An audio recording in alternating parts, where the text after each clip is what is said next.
Bismillahirrahmanirrahim. Assalamualaikum warahmatullahi wabarakatuh.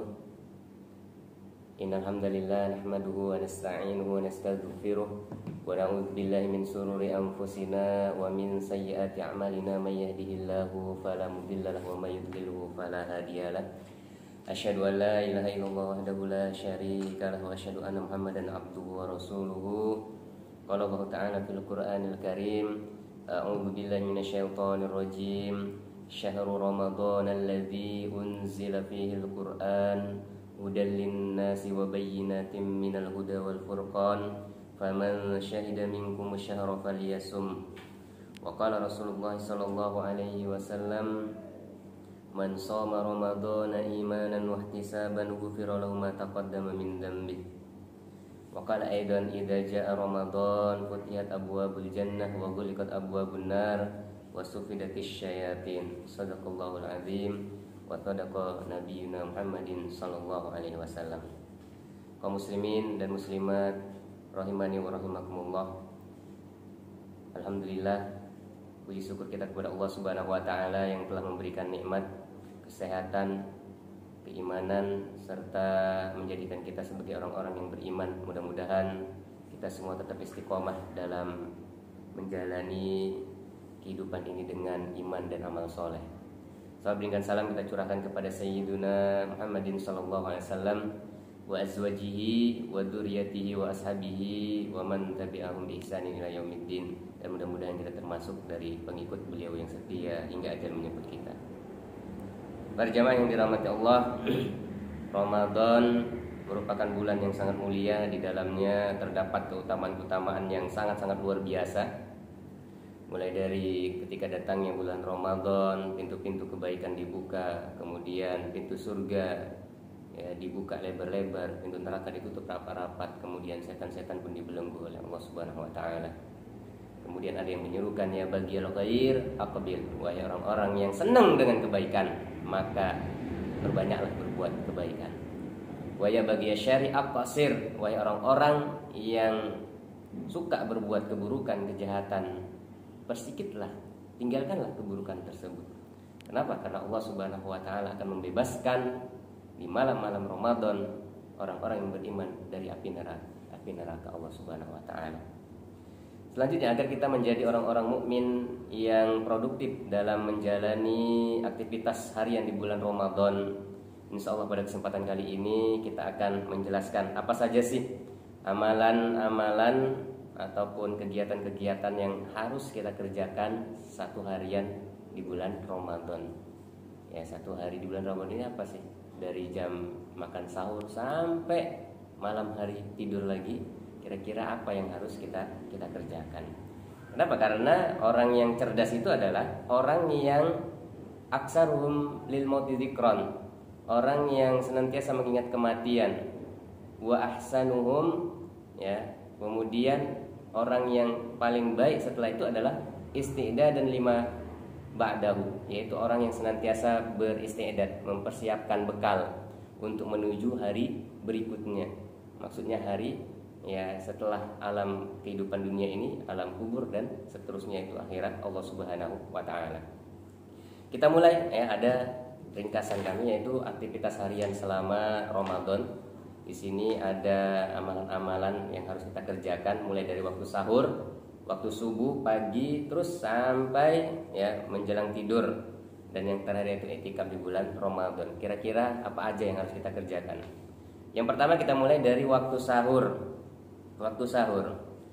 Jadi waktu sahur ini ada beberapa kegiatan yang harus kita kerjakan. Yang pertama, bangun tidur. Bangun tidur itu baca doa. Alhamdulillahilladzi ahyana ba'dama amatana wa ilaihin nusyur. Kalau dia baca doa, insya Allah lepaslah ikatan setan yang pertama. Kemudian kalau dia berwudu, inhalat uqdah, lepas lagi ikatan setan yang kedua. Kemudian fa in shalla, kalau dia sholat 2 rakaat, insya Allah lepaslah ikatan yang ketiga.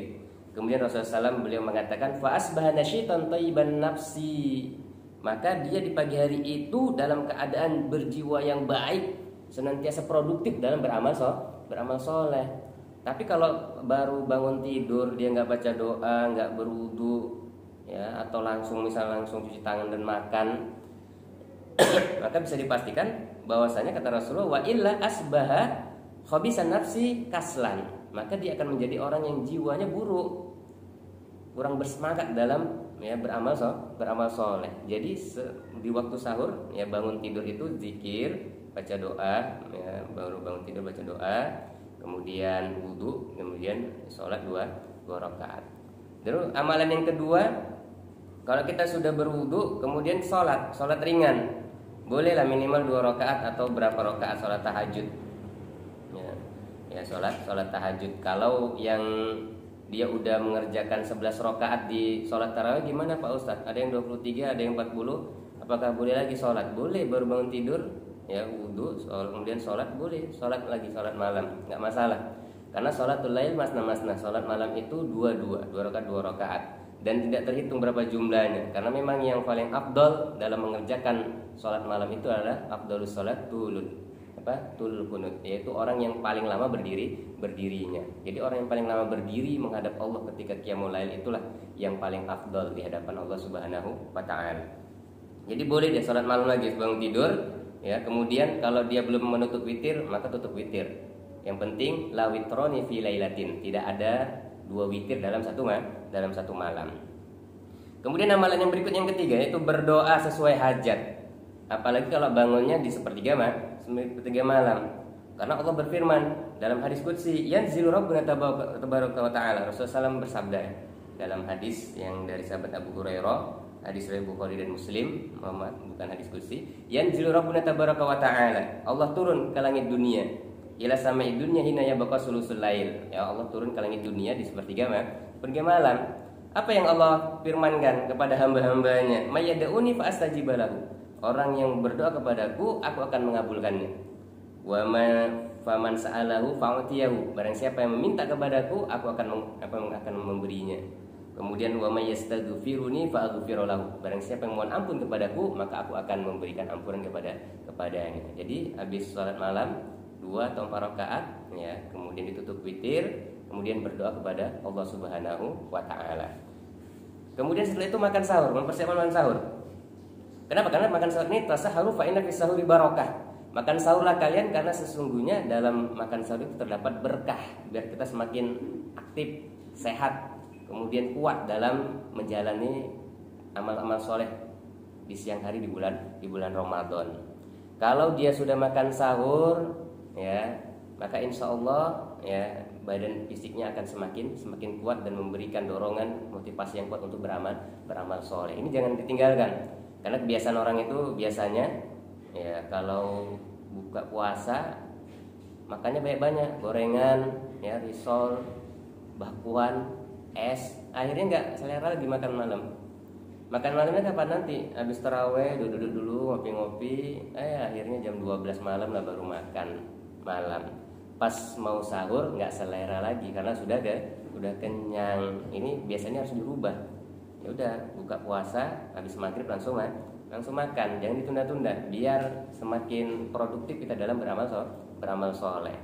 Jarak waktunya yang terbaik itu untuk menjaga kehati-hatian antara makan sahur dengan azan subuh itu adalah sekitar 50 ayat. Inilah yang ditanyakan oleh beberapa orang sahabat kepada Anas bin Malik. Kira-kira berapa sih jarak engkau ketika sahur dengan azan itu, wahai Anas? Maka diperkirakan oleh beliau kaqadri ma yaqra'u rajulu 50 ayat, seperti seorang membaca 50 ayat. Makanya sekarang ada istilah namanya imsak. Imsak itu kan ya menandakan 5 menit lagi itu mau azan, 5 atau 10 menit lagi mau azan. Ini untuk menjaga kehati-hatian karena bulan Ramadan itu ya puasa wajibnya harus hati-hati. Jangan sampai udah mau azan baru dia mau makan. Kemudian sambil menunggu azan ya, dia memperbanyak istighfar dan membaca Al-Qur'an. Wal mustaghfirina bil ashar, ya bil ashar, wal mustaghfirina bil ashar. Orang yang beriman itu salah satu cirinya adalah yang suka ya beristighfar di waktu sahur. Surah Ali Imran ayat 17, wal mustaghfirina bil ashar. Jadi sambil menunggu waktu azan ya dia istighfar, boleh membaca Al-Qur'an dan lain-lain. Kemudian yang keenam, amalan di waktu sahur ini adalah ya, makan sahur berakhir ketika azan subuh. Bagi yang bangunnya telat, ya bolehlah ya, karena memang waktu batas terakhir makan sahur itu adalah ketika pas azan kedua ya. Azan pertama itu kan biasanya Bilal bin Robah, kemudian azan yang kedua yaitu Ibnu Ummi Maktum. Jadi ini boleh kalau memang ya kepepet kali, tapi nggak boleh ketika udah makanannya masih ada di piring, mesti diembat aja dia waktu azan. Allahu Akbar, nggak boleh, harus diletakkan segera. Ya, bukan kayak yang puasa sunnah, apa yang ada di tangan, di mulut, dikunyah aja, ditelan, enggak ya. Puasa wajib ini harus lebih berhati-hati. Ya, karena memang wakulu wasrobu hatta yatabayyana lakumul khaytul abyadu minal khaytil aswadi minal fajr summa atimus siyama ilal lail. Ya, jadi batas terakhir itu memang ya sampai azan ya yang kedua itu ya. Kalau sudah Allahu Akbar berarti sudah berhentilah makan sahur. Tapi kalau dia masih makan, maka puasanya batal, harus diganti. Kemudian yang ketujuh, amalan di waktu sahur. Kalau di waktu subuh masih ada orang yang dalam keadaan junub, ya, kemudian orang yang mau bersuci dari haid dan nifas, maka ini masih boleh dia melanjutkan kembali puasanya. Kenapa? Karena Rasulullah SAW beliau juga pernah ketika waktu subuh masih dalam keadaan junub. Ibunda Aisyah radhiyallahu anha beliau berkata, "Qad kana Rasulullah SAW yudrikuhul fajru fi Ramadan wa huwa junub." Rasulullah SAW pernah menjumpai waktu fajar di bulan Ramadan dalam keadaan junub. Min ghairi hulumin fayantasilu wa yasumu. Junubnya itu bukan karena mimpi basah, tetapi ya karena berhubungan suami istri. Kemudian beliau mandi dan tetap berpuasa. Hadis riwayat Muslim. Jadi kalau ada yang junub apalagi mimpi basah, tetap dia mungkin ya bangunnya kesiangan, pas udah azan baru dia bangun. Ya, nggak sempat lagi sahur. Ya akhirnya apa? Ya udah, lanjutkan segera mandi, jangan ditunda-tunda. Mandi kemudian lanjutkan, niatkan lanjutkan puasanya, karena memang niatnya sudah di malam hari. Itu ya poin yang pertama, yaitu makan waktu sahur, ya kegiatan-kegiatannya yang perlu diperhatikan. Mulai dari bangun, kemudian sholat tahajud 2 rakaat, kemudian berdoa sesuai hajat, makan sahur, ya untuk kehati-hatiannya sekitar 50 ayat sebelum azan. Kemudian sambil menunggu azan baca istighfar, membaca Al-Quran dan lain-lain. Kemudian makan sahur berakhir ketika azan subuh. Dan berikutnya itu waktu subuh masih boleh dalam keadaan junub hadas besar, tapi harus segera mandi. Kemudian amalan berikutnya di waktu subuh kita ngapain aja? Yang pertama ya, waktu subuh itu menjawab azan subuh. Azan subuh dijawab fayakul, ya. Kemudian dia mengatakan apa yang sebagaimana muazin berkata, ya. Rasulullah SAW beliau pernah bersabda, "Idza sami'tum al-muazzin," kalau kalian mendengar suara muazzin berkomandang, "faqulu misla ma yaqul," maka jawablah dengan sesuai apa yang dikatakan oleh muazzin. Kecuali hayya 'alas shalah, hayya 'alal falah, maka kita mengucapkan la haula wala quwata illa billah. Kemudian sering-sering bersolawat, ya. Kata Rasulullah, "Summa shollu alayya." Kalau sudah menjawab sebagaimana yang perkataan muazzin, ya kita jawab, maka kita bersolawat. Allahumma sholli wa sallim ala rasulillah, ini salat yang paling ringkas. Kemudian berdoa, jangan lupa setelah azan kita berdoa, Allahumma rabb hadzihi da'wati tammah wassalatil qa'imah ati Muhammadanil wasilata wal fadilah wa ba'athu maqaman mahmudanil ladzi wa'adta. Kata Rasulullah, kalau dia mengamalkan doa ini halat lau syafaati, maka dia akan mendapatkan syafaatku pada hari kiamat nanti. Kemudian sembari berdoa kepada Allah sambil menyebutkan la asyhadu alla ilaha illallah wahdahu la syarikalah wa anna Muhammadan abduhu wa rasuluhu raditu billahi robba wa bi Muhammadin rasula wa bil islami dina. Kalau dia mengucapkan ini, asyhadu alla ilaha illallah wahdahu la syarikalah wa anna Muhammadan abduhu wa rasuluhu raditu billahi robba wa bi Muhammadin rasula wa bil islami dina, maka kata Rasulullah, ghufira lahu dzambuhu, maka diampunilah dosa-dosanya. Jadi ya pas azan subuh kita jawab, bersolawat, kemudian berdoa. Dan jangan lupa bahwasanya kata Imam Ibnu Qayyim Al-Jauziyah, kalau mereka ini mengamalkan sunnah-sunnah Rasulullah, menjawab seruan azan, berdoa, kemudian baca syahadat, kemudian bersolawat, kemudian memohon kepada Allah Subhanahu wa taala juga akan diampuni oleh dikabulkan oleh Allah Subhanahu wa taala. Maka mereka ini termasuk as-sabiqun, orang-orang yang bersegera dalam kebaikan ya. Orang-orang yang bersegera dalam kebaikan itu ya kelihatannya sepele mengerjakan ini, tapi amalan ini amalan yang rutin yang harus kita kerjakan, menjawab azan, karena memang pahalanya sangat luar biasa. Kemudian setelah menjawab azan, sholat sunnah fajar 2 rakaat. Bahkan dalam keadaan perang, dalam keadaan musafir sekalipun Rasulullah SAW senantiasa menjaga sholat sunnah fajar. Rakaatul fajri khairun minad dunya wa ma fiha. Ya, 2 rakaat sholat fajar itu lebih baik daripada dunia dan seisinya. Maka jangan sampai kita tinggalkan. Kalau sholat sunnah rawatib yang lain itu boleh ditinggalkan ketika dalam keadaan musafir, ya, perjalanan yang sangat jauh. Tapi kalau sunnah fajar ini Rasulullah ya nggak pernah meninggalkannya, senantiasa mengerjakan sholat sunnah fajar, maka harus kita kerjakan. Dan bagi orang yang mukim, yang azan, ya jangan sampai terlalu cepat. Udah azan Allahu Akbar, ya orang sholat baru 2 rakaat kan, ya dia langsung qomat, ya minimal ya di 10 menit lah ditunggu. Karena mungkin bisa jadi banyak orang-orang yang sedang dalam aktivitasnya seperti mandi, ada yang mungkin BAB dan lain sebagainya. Jadi jangan sampai Jangan sampai terlalu cepat habis azan subuh langsung qomat. Ya, kita tunggu dulu kawan-kawan yang lain. Mungkin ada yang mandi, buang air besar, ya atau ada hajat yang lain. Karena biar mereka mendapatkan sholat sunnah fajar. Dan kita yang menunggu di masjid dapat keutamaan dia ya, para malaikat mendoakan kita ketika kita menunggu di masjid, atau bahkan mungkin ada kegiatan yang lain sedikit baca Al-Quran, berdoa, istighfar ya, dan zikir-zikir yang lainnya. Jadi sholat sunnah fajar 2 rakaat sambil menunggu imam. Amalan yang ketiga di waktu subuh itulah berdoa, membaca Al-Quran. Ketika menunggu imam, bawa Al-Quran di saku. Menunggu imam subuh, baca Al-Quran sebentar atau berdoa. Kemudian setelah itu sholat subuh berjamaah.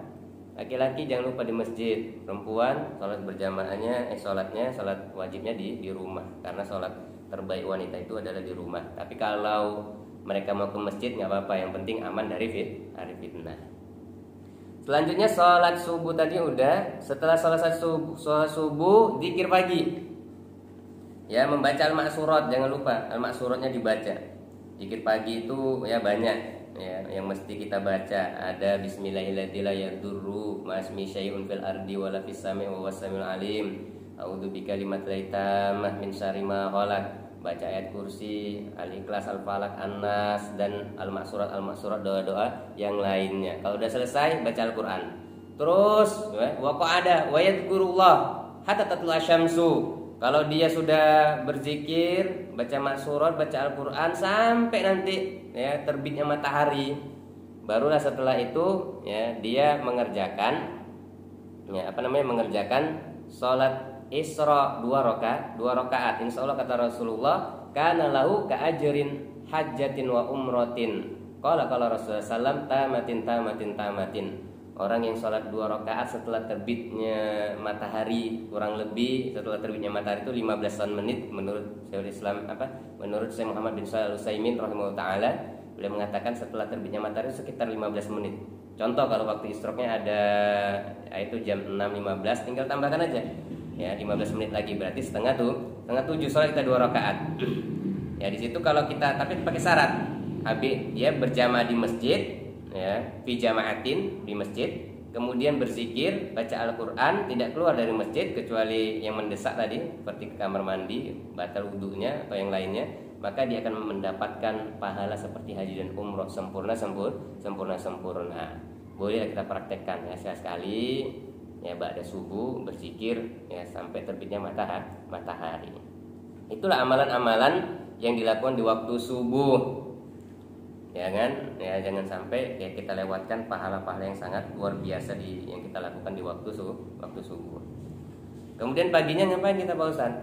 Ya, paginya setelah kita tadi sholat 2 rakaat sholat Isra yang pahalanya seperti haji dan umroh sempurna, maka selanjutnya di waktu pagi, amalan yang di waktu pagi yaitu setelah fajar shodiq tidak boleh melakukan pembatal-pembatal puasa sampai tadi subuh, terus sampai terbitnya tenggelamnya matahari.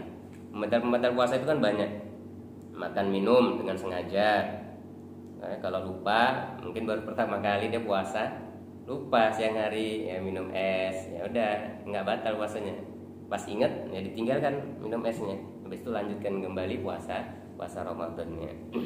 Jadi kalau makan minum dengan sengaja, muntah dengan sengaja, mengeluarkan mani dengan sengaja, datang haid dan nifas, gila atau murtad, ini pembatal-pembatal puasa. Dan pembatal-pembatal yang lain, masukkan sesuatu ya cairan ke dalam tubuh, ya itu nggak boleh, seperti infus atau apa aja yang masuk ya dari luar ke dalam badan yang mempengaruhi fisik kita, seperti mengenyangkan, membuat fisik kita menjadi berenergi, itu nggak dibenarkan, puasanya batal.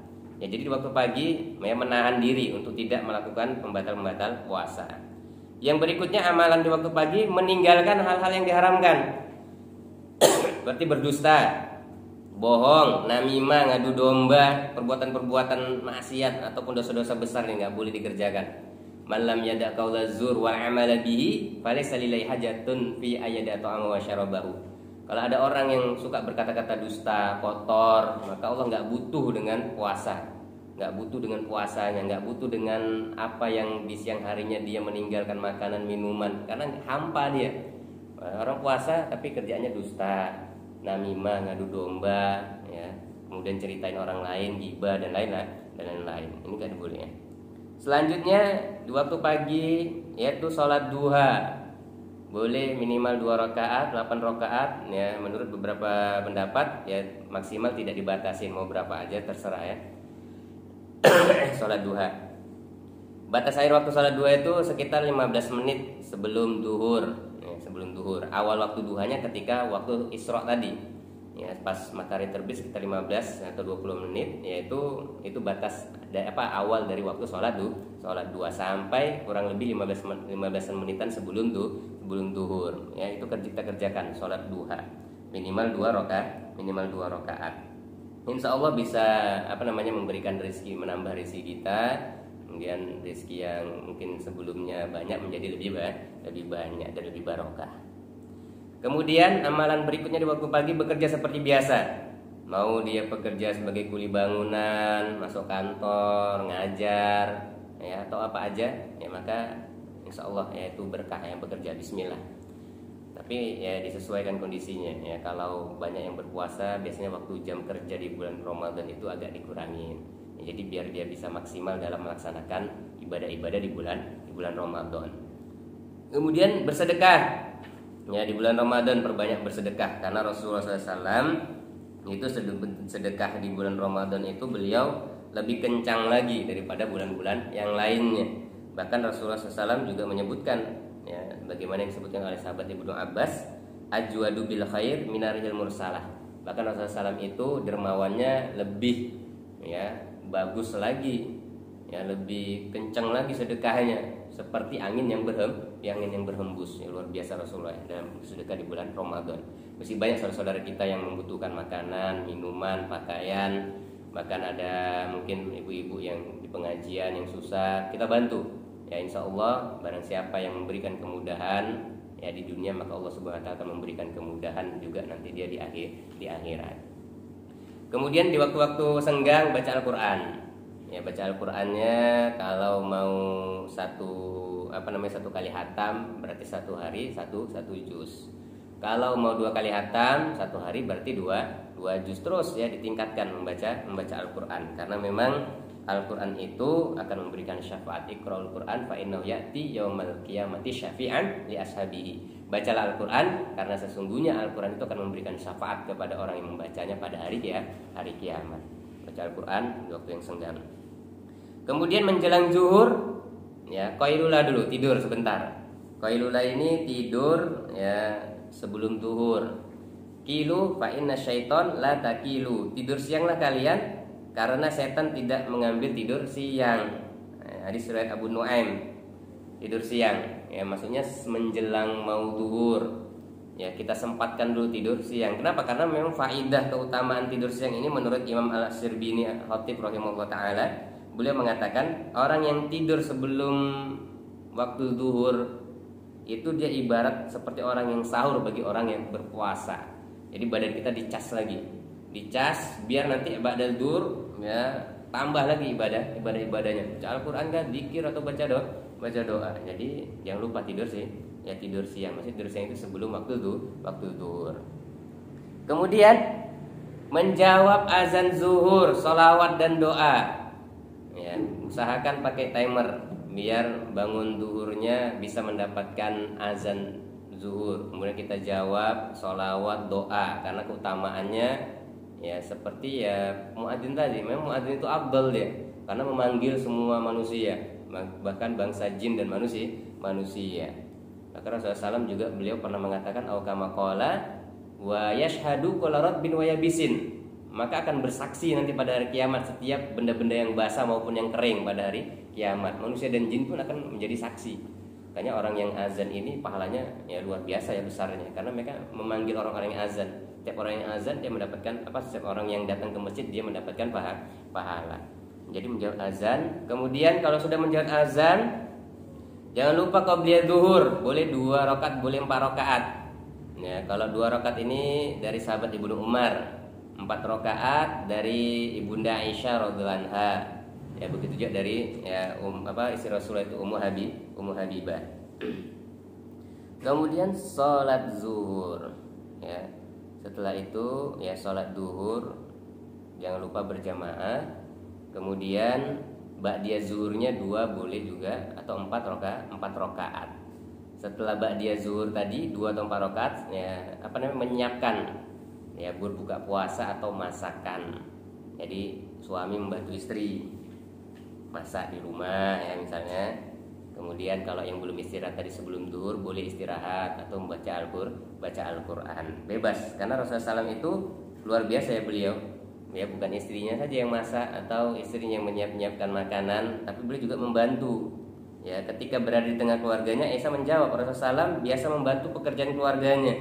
Qalat kana fi mihnati ahlihi. Rasulullah SAW biasa membantu pekerjaan keluarganya. Itu amalan di waktu pagi ya sampai waktu asar. Kemudian apa aja amalan di waktu asar ini yang harus kita kerjakan? Yaitu menjawab azan asar. Jangan lupa timer bangun bangun di waktu sholatnya dibunyikan, karena mungkin kan ya apalagi kalau hari pertama itu kan capek ya, terlalu mengisap dia di lambung ini. Ya saking laparnya. Kadang ya banyak orang yang banyak tidurnya daripada beribadahnya. Makanya kita bunyikan timer ya biar pas bangun waktu sholat itu tepat waktu. Jadi menjawab azan asar, sholawat dan berdoa. Jangan lupa qobliyah asar boleh 2 atau 4 rakaat. Tapi qobliyah asar ini bukan termasuk sholat sunnah rawatib. Qobliyah asar itu boleh 2 rakaat, sebagaimana Rasulullah SAW beliau ya sebagaimana dari Ummu Salamah radhiyallahu anha, beliau menyatakan inna Rasulullah SAW kana yusolli raka'ataini qabla al-asri. Rasulullah SAW itu biasa melakukan 2 rakaat qobliyah asar. Jadi 2 rakaat qobliyah asar ini hadis riwayat Imam An-Nasa'i dan Imam Ahmad. Dalam riwayat yang lain Rasulullah SAW juga bersabda, rahimallahu imra'an shalla qabla al-asri arba'an.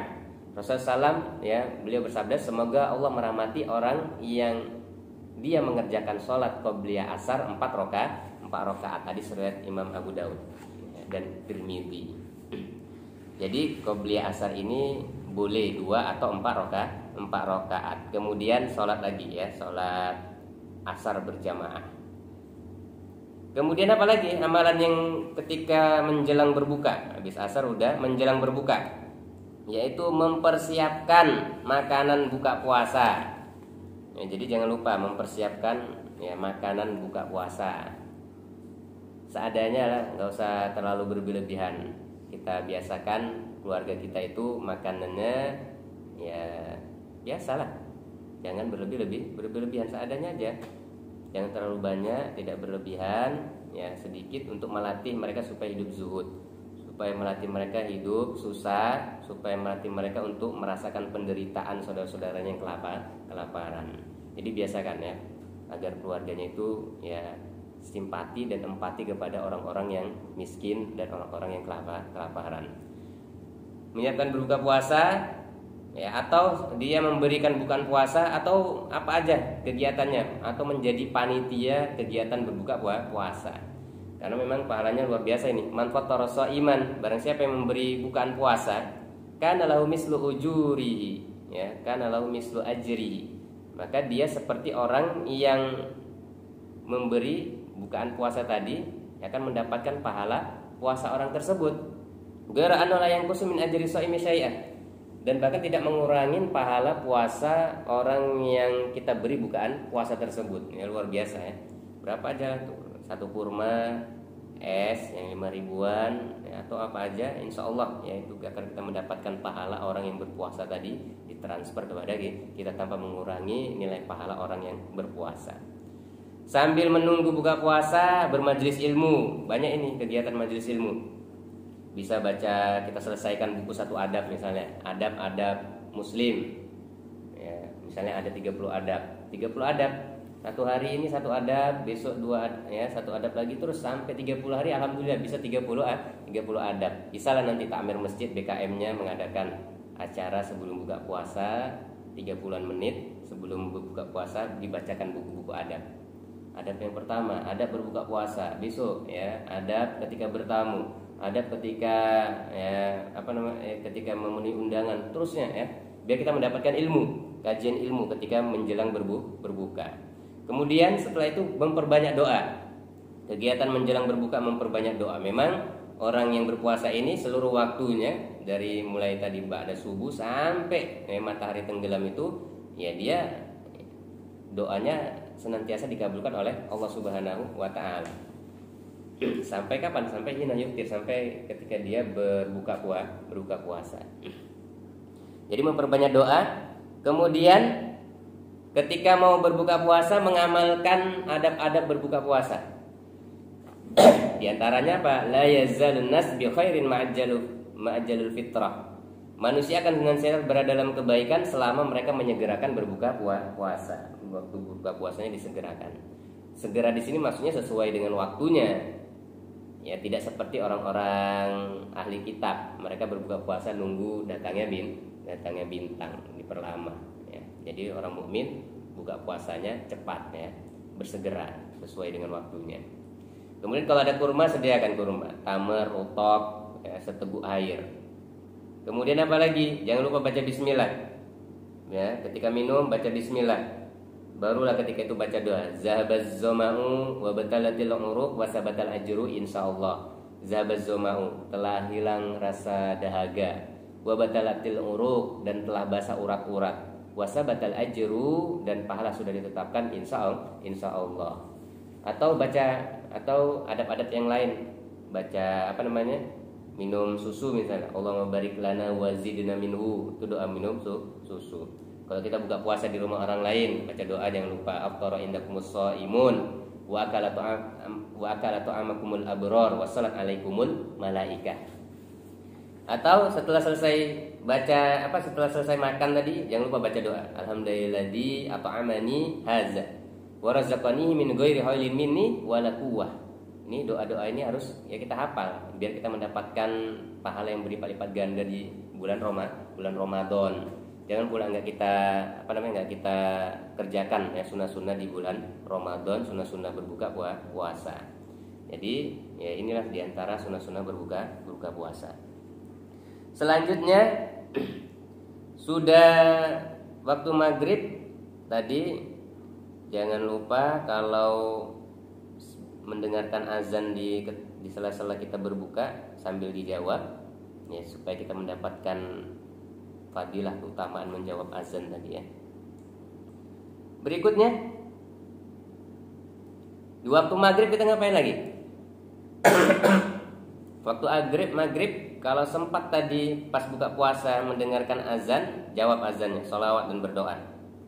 Kemudian boleh sholat sunnah sebelum maghrib, karena memang sholat sunnah setelah azan ini diperbolehkan ya, meskipun ada yang sifatnya dia rawatib dan ada sifatnya sholat sunnah mutlak. Shalu qabla al-maghrib raka'ataini kata Rasulullah. Salatlah kalian sebelum maghrib 2 rakaat. Liman sya'a ya, bagi siapa yang mau. Tapi seyogyanya kita yang hari ini jangan sampai kita tergesa-gesa. Banyak nih di masjid nih, baik di Medan atau di mana aja. Habis azan Allahu Akbar terus sampai la ilaha illallah, langsung qomat. Jadi orang buka puasanya buru-buru, nggak nyaman. Ya, kasih waktu jeda 5 menit atau 7 menit biar orang menikmatin buka puasanya. Ya, biar menikmatin buka puasa. Setelah itu ya, waktu maghrib apa aja yang dikerjakan? Salat sunnah, kemudian salat berjamaah di masjid. Habis salat berjamaah jangan lupa ya berzikir, kemudian ba'diyah maghrib 2 rakaat. Jangan buru-buru mau makan malam aja, jadi nggak konsen. Ya, tetap salat ba'diyah maghrib 2 rakaat. Setelah itu zikir petang, zikir di malam hari. Zikir malam hari tadilah a'udzu bikalimati tammati min syarri ma khalaq bismillahirrahmanirrahim la yadurru ma ismihi syai'un fil ardi wala fis samai was samiul alim. Al-Ikhlas, Falaq, An-Nas, ayat kursi dan yang lain. Ini zikir petang. Meskipun zikir petang ini ada perbedaan pendapat di kalangan para ulama, ada yang mengatakan ba'da asar, ada yang mengatakan ba'da salat maghrib. Ya, jadi kalau saya lebih memilih ba'da maghrib ya, zikir petangnya. Kemudian apalagi setelah kita zikir petang ini?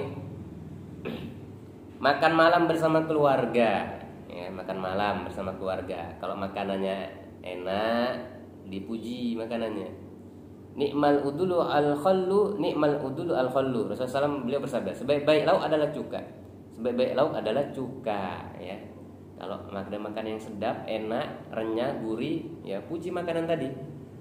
Tapi kalau ada makanan yang dia nggak sukai, jangan pula dibenci, jangan pula dicela makanan tersebut. Kita tinggalkan aja. Innistahahu akalahu. Karena Rasulullah SAW itu kalau makanan itu beliau sukai, beliau menyantapnya. Wa in kariyahu tarakahu. Kalau beliau nggak menyukai, beliau tinggalkan. Bukan dibenci, bukan bukan diejek, bukan dicela makanan tersebut. Ya, ditinggalkan aja ya, makanan tersebut. Bukan berarti nggak dimakan ya. Tinggalkan mungkin ya tidak mengejeknya atau menghina makanan tersebut. Kemudian kalau sudah makan malam ba'da maghrib tadi, persiapan apa nih di waktu isya ngapain aja kita? Di waktu isya itu persiapan sholat isya dan taraweh, pakai pakaian yang bersih. Karena banyak orang ini pakai minyak wangi, itrun, ya pakai peci, pakai baju sholat, kalau bisa pakai baju gamis, sarung. Ya, serapi-rapinya lah pergi ke masjid sambil dia menunggu azan isya. Kemudian azan isya dia menjawab azan, seruan azan tadi ya, seruan azannya dijawab, ayat salafala la haula wala quwata illa billah. Kemudian baca doa azan, bersolawat, kemudian dia berdoa. Setelah azan isya ya bolehlah sholat 2 rakaat ya. Ya qobliyahnya juga boleh, tapi ini bukan sunnah rawatib. Kemudian apalagi sholat isya berjamaah. Setelah itu karena memang mau taraweh, ya tetap harus sholat sunnah rawatib 2 rakaat. Ba'diyah isya 2 rakaat. Jangan lupa ba'diyah isya 2 rakaat. Karena mungkin dia merasa capek ya sholat. Habis sholat isya kan sholat taraweh lagi.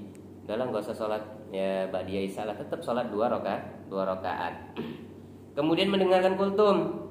Kalau ada kultum ya bolehlah dengarkan kultum. Tapi biasa kadang kalau yang ada masjid-masjid yang nggak pakai kultum, habis sholat isya, sholat sunnah 2 rakaat, berhenti sejenak, habis itu baru sholat tarawih, itu juga boleh. Jadi sholat tarawihnya bersama imam, berjamaah. Ya, berjamaah lah di masjid biar menguatkan ukhuwah Islamiyah bersama orang-orang Islam yang lainnya. Jadi berjamaah, karena memang orang yang berjamaah bersama imam hingga selesai, dia akan mendapatkan pahala seperti qiyamul lail secara utuh. Rasulullah SAW beliau bersabda, innahu man qama ma'al imam hatta yansarifa. Siapa yang sholat bersama imam sampai dia selesai, maka dia ditulis untuknya kutiba lahu qiyamul lailatan, ditulis untuknya pahala qiyam 1 malam penuh. Jadi orang yang qiyamul lail bersama imam sampai selesai, dia ditulis baginya kutiba lahu qiyamun lailatan. Dia akan ditulis baginya bangun seperti orang yang menghidupkan malam 1 malam penuh. Setelah qiyamul lail jangan lupa baca subhana malikul quddus. Subhana malikul quddus. Keraskan yang ketiga, subhana malikul quddus rabbul malaikati warruh. Ya, dibaca ini. Ini sesuai dengan ya sabda Rasulullah SAW dari Ubay bin Ka'ab. Fa idza salama qala subhanal malikil quddus salah samarat, 3 kali subhana malikil quddus. Yamuddu biasa sautahu fil akhirah. Yang ucapan yang ketiga agak dipanjangkan, dikeraskan. Subhana malikil quddus. Kemudian yaqul rabbil malaikati warruh. Kemudian dalam ungkapan yang lain Rasulullah SAW juga berdoa, Allahumma inni a'udzu bi ridhoka min sakhatika. Ya Allah, aku berlindung kepadamu dari ridhomu, ya, kemudian dari kemurkaanmu. Wa bi mu'afatika min uqubatika wa a'udzu bika minka la uhsi sanaan 'alaika anta kama asnaita 'ala nafsika. Ini doa yang beliau baca ketika habis membaca subhana malikil quddus rabbul malaikati warruh.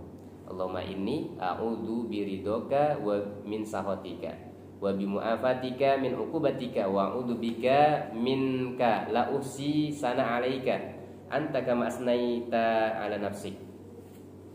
Selanjutnya, aktivitas menjelang tidur. Ngapain aja menjelang tidur? Menjelang tidur habis qiyamul lail tadarus Al-Qur'an. Karena memang malam hari itu adalah malam bulan Ramadan. Malam yang mana Jibril alaihissalam turun mengajarkan Rasulullah membaca Al-Qur'an. Mengajarkan Rasulullah untuk mengulangi hafal Al-Qur'an 30 juz. Jadi malam itu waktu yang tepat. Apalagi di dalam hadis kan disebutkan Al-Qur'an itu memberikan syafaat kepada orang-orang yang membaca. Dia dia berkata di akhirat nanti kepada Allah Subhanahu wa taala, Rabbi mana'tuhu ya an-naum. Rabb, aku menahan diri dia untuk tidak tidur karena membaca kalammu. Berikanlah kepadaku, ya izinkanlah kepadaku untuk memberikan syafaat kepada orang yang membaca Al-Qur'an. Jadi malam itu membaca Al-Qur'an terus sekuatnya. Kalau mau sampai pagi boleh sampai pagi, karena memang ada beberapa pesantren ya, yang mulainya sampai pagi menghatamkan 30 juz. 30 juz itu kan kalau dihatamkan bisa, kalau bacanya cepat 8 jam 30-an menit ya, 8 jam 30 menit. Ya boleh ya dibaca. Kemudian tadarus, kalau sudah selesai tadarus sudah dianggap ya badannya capek, lelah, letih, kalau mau kalau mau lelean, minum kopi, minum teh, makan roti dan lain-lainnya boleh, silakan ya semampunya.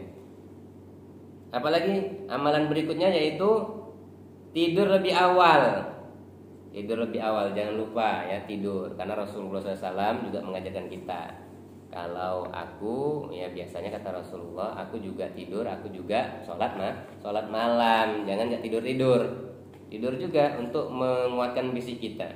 Jadi kalau nggak ada kegiatan, tidur lebih awal, karena Rasulullah SAW yakrahun naum qoblal isya wal hadis ba'daha.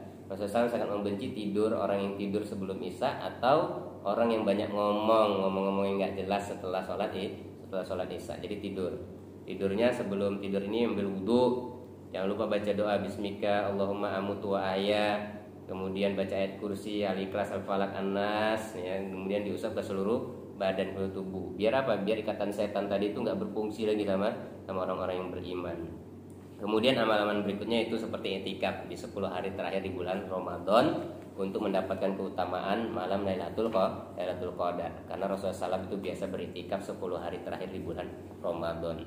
Para ikhwan, para jamaah yang dirahmati Allah Subhanahu wa taala, kaum muslimin dan muslimat yang dirahmati Allah, itulah ya secara ringkas aktivitas harian selama di bulan Ramadan.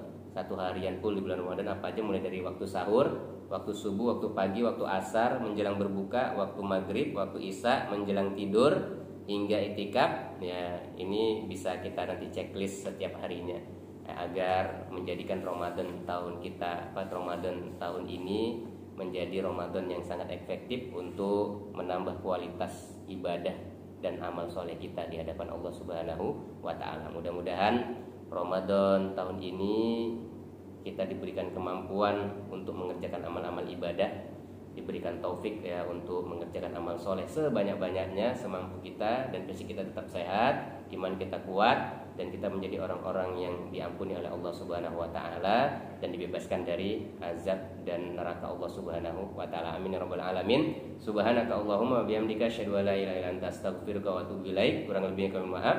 Assalamualaikum warahmatullahi wabarakatuh.